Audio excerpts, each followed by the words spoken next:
Hey, we're back on Smells Like 90's Rock, Hot Toddy, and DJ Poor. First off, we want to apologize if you hear that humming sound and if you hear the scraping, the scratching, and the static.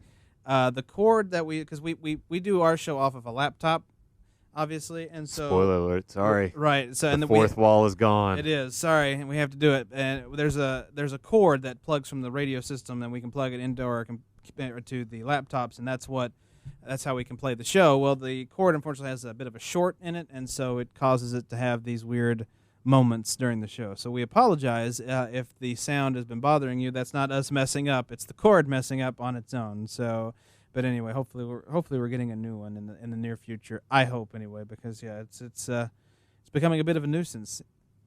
Yep, You hear that? there it goes. It's awful. It's awful. All right, I started that one. I'm going to end it. But anyway, we're back here on Smells Like 90's Rock. You know, earlier we played a Blues Traveler. I was telling DJ Poor this Blues Traveler is coming to the Bijou Theater on August 23rd, Sunday, August 23rd. That's promising to be a very, very good show. I look forward to that. I'm definitely going to try to see get some tickets. Try and interview them, Todd. And interview them. It would be so amazing to interview Blues Traveler. You know. But it's like I said, I think it'd just be so difficult, you know. Give it a shot. We'll give it a shot. Well, they love talking to people about themselves. Yeah. Who's to say they wouldn't talk to one of their fans? Well, that's a good about point. Themselves. Exactly. So, phrase the email to their publicist exactly like that. Like, I'm a fan. I host a show about 90s music. Give me a GD interview. I'm not going to say that on live on the air, but I'll say it in the email for sure. Maybe you think that'll go well? Well, I was going to say, I know that you're a blues traveler. I know you're a musician, and like all musicians, you like to talk about yourself. Sure. I'm a fan, so I think it would make the conversation so much more enjoyable if you talked about yourself to a fan. Maybe you should write it for me and send it off. Okay, I'll do it. I'm your muse. You're a much better literary writer than I am. I can dress it. We just got to dress it up nicely. Right. That's all. That's all you have to do. I'm good at writing sketches. That's about all I can write. And like letters or rulings, or when I say rulings, I mean like rules, like literal rules. Or so wait, what would you ask? What would be question number 1 to Blues Traveler though? Oh gosh. Well, see, there you go. See, I've not even thought about that. Why didn't you have a bigger cameo in Kingpin? I guess that could be number 1. All right. That's one thing that's really been bugging me all these years. What convinced you to do the Roseanne theme song during their last season? Okay. Yeah. That's not bad. I don't know. No, I don't think I would ask them that. But how about some? But I don't know. Would we get really deep into it, like their influences and what inspired this album, that album, do that. Whatever. We could talk about John Popper's weight loss, how he lost all the weight about 15 years ago. And okay.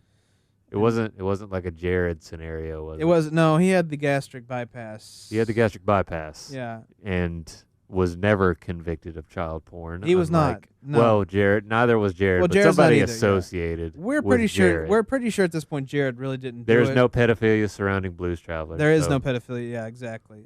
No pedophilic connections, I guess. I guess the Hook does not bring children back. That's what it is. That doesn't. Is that one of their? Is that their last album? No, they did. They did their last album. That the was Hook doesn't bring children back. The Hook doesn't bring children back, exactly. No, that was from 4. That came out in like in 94, but that wasn't the last one. There was a few more. I don't think they put anything out in the last few years though. I'm pretty sure.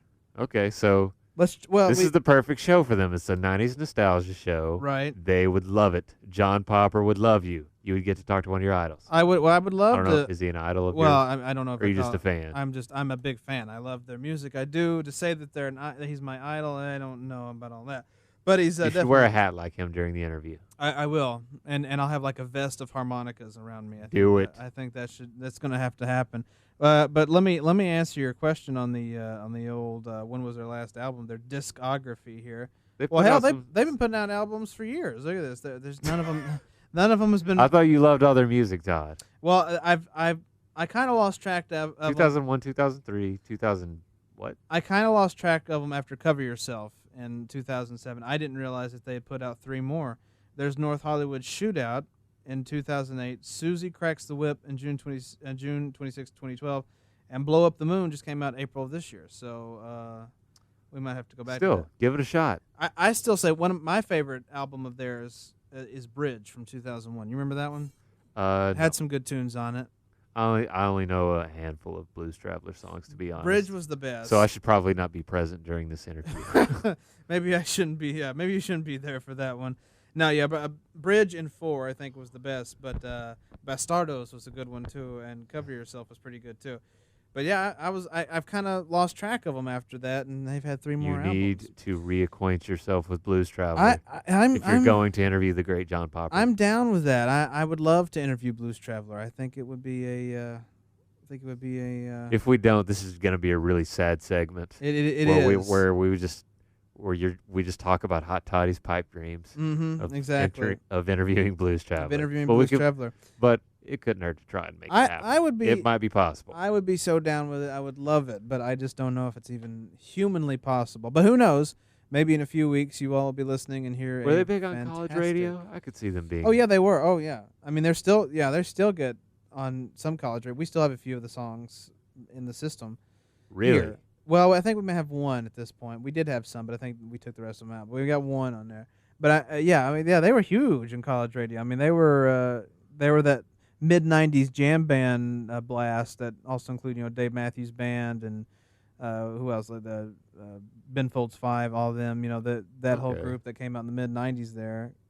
And they all and where they got started was on college radio, like everybody, like most of the big artists today. So okay, it wouldn't be hard. Mm-hmm. It wouldn't be hard to get in touch with them and to give to email and a convincing letter to them, because I mean, who else? What, maybe the classic rock station might have a hand in this. They might not even try though. No, yeah, there's really, we're really the only place that plays 90s music these days, because I don't think any of the stations would. None of the ones I work for would do it. Oh, let's see. The WIMZ does. It's kind of weird because I'll hear like Metallica back to back with, say, Leonard Skinner. It's so weird. That's true. I forgot about that. They've updated their set list now, and so they're playing more 90s metal and rock, but still not really to the point of the music. We go deep in depth with deep 90s cuts. music. It smells like 90s rock. We go jam band, we go pop, we go hip hop, we go metal, we go grunge. We hit them all. IMZ doesn't do that. None of my stations do that either. No offense, we just don't. You just don't. It's okay. It's your market. Right. It's your market. It's your niche. Exactly. I respect that. Exactly. They should. You should ask them why they haven't accepted the Wu-Tang Clan's offer to do a concept album with them. I didn't even know this was on the table. When did this get done? It never happened. I'm just making it up. Oh, you're just I making really it up? wish it was a thing. Because I was about to say, Wu-Tang that's Clan. awesome and glorious. Why would they not take that offer? I don't know. Probably because John Popper can't rap. But I'm not 100% on that though. He might freestyle for you during this interview. The funny thing, the one song that we have in the system right now is called "Just for Me." Now it's from the Bridge album, and it had a much peppier tempo to it on the album, but they redid it and made it with a very slower tempo. Okay. That's what we have, and there's a rap break. There's in the a middle rap of it. break. There is, yeah. That sounds like a swing and a miss